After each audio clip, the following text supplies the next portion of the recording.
Revivo qui était un peu contré là, un peu touché par NG. C'est une possibilité de rupture pour Lausanne avec Londono. Londono pour Kuzba, un ballon qui a échappé à Cáceres. Kuzba qui tente de frapper et c'est l'ouverture du score. 20e minute très exactement. Remarquable ce qu'il a fait le Polonais Kuzba. Le service de Londono était dosé au millimètre. Il a ainsi échappé au défenseur argentin Cáceres. Regardez, Cáceres qui est juste un peu trop court. Et ensuite, alors le travail de Kuzba aux dépens de Revivo, apparemment non, c'était Djorovic, le numéro 19. Et un ballon qui a beaucoup d'effets. Et Ducruel qui est battu 1-0 pour Lausanne. Voilà une entrée en matière idéale. Et voilà qui va nous montrer de quoi est capable cette équipe de Celta Vigo.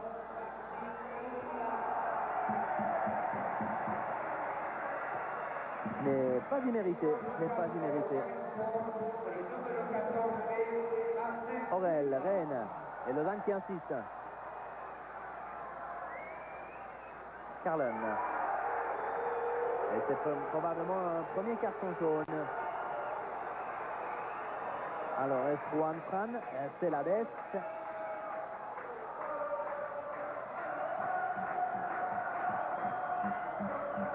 Et c'est le numéro 11, Gustavo Lopez, qui a commis cette vilaine faute. Avertissement à l'Argentin.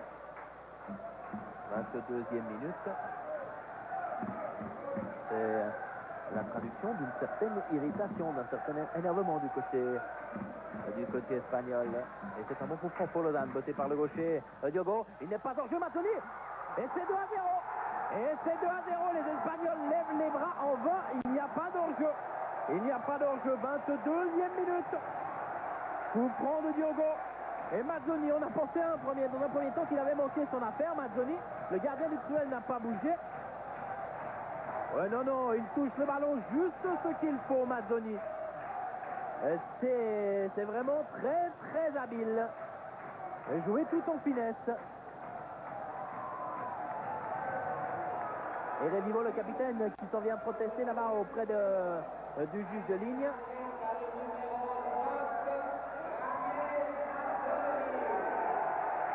Oui, ça fait 2-0. La bonne ouverture pour Makelele. Non. Rennes qui tente d'accélérer un peu, de secouer un peu l'équipe lausannoise. Rennes qui sollicite Aurel. Aurel immédiatement. Kuzba, ouais, pour Mazzoni qui n'est pas en jeu. Et c'est 3-0. Alors c'est superbe, c'est remarquable entre les deux joueurs ce qu'ils ont fait. Mazzoni, 13e minute de la deuxième mi-temps. Mais gros coup de chapeau à Kuzba. On va le voir avec le ralenti. Ce que fait Kuzba est tout simplement phénoménal. Rennes, un ballon pour Aurel qui centre immédiatement. Et regardez Kuzba. Petit ballon pour Mazzoni dont le pied gauche ne tremble pas seul face à Ducruel. Là aussi, il était à la limite du hors-jeu, Mazzoni. Oh non, il fait le pas de retard, beaucoup trop tard, Djorovic. Il fait le pas de retrait, pardon, beaucoup trop tard. Mais ce qu'a fait Kuzba est tout simplement phénoménal. Même s'il faut associer Mazzoni dans cette louange, puisqu'il a frappé vite et juste. Et Diogo directement sur Cáceres. Celades avec Gustavo Lopez qui a voulu frapper. Et c'est un but concédé par les Lausannois. Et un petit relâchement de concentration. C'est Rapon qui l'a mis au fond. Sur ce centre de Revivo probablement. Dommage. 17e minute. Mais on le sentait un petit peu venir. Là c'est Rapon qui hésite. Et c'est Revivo qui insiste avec raison. Qui centre. Et c'est Rapon qui la met au fond. C'est un autogol de Rapon parce que j'ai pas l'impression que Revivo aurait pu suffisamment rétablir la course du ballon pour la mettre dans le but. Makelele, Revivo. Encore une fois pour McCarthy à la limite du hors-jeu. Et Monsieur Willard donne pénalty. Ah là, Lausanne est en train de tout foutre par terre ce qu'il a construit pendant 60 minutes de jeu. Et il va avertir Manine. Et c'est donc l'expulsion, ce que c'est stupide du côté lausannois. Alors que les Lausannois étaient dans une position hyper favorable, un relâchement coupable, oui, c'est l'expulsion.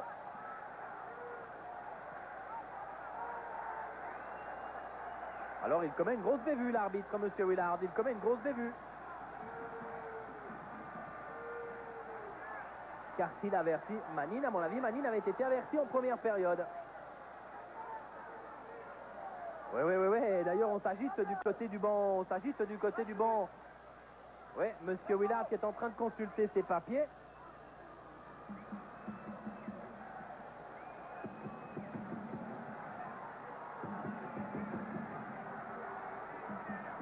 Alors, les Espagnols protestent. Les Espagnols, non.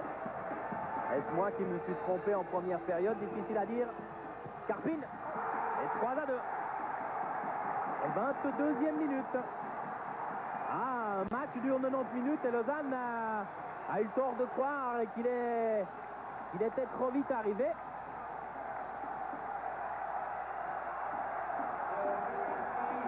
Alors, penalty transformé par Carpin. Et ce n'était probablement probablement pas Manine qui avait été averti en fin de première mi-temps, mais peut-être bien Londono. En tous les cas, le jeu se poursuit à 11 contre 11.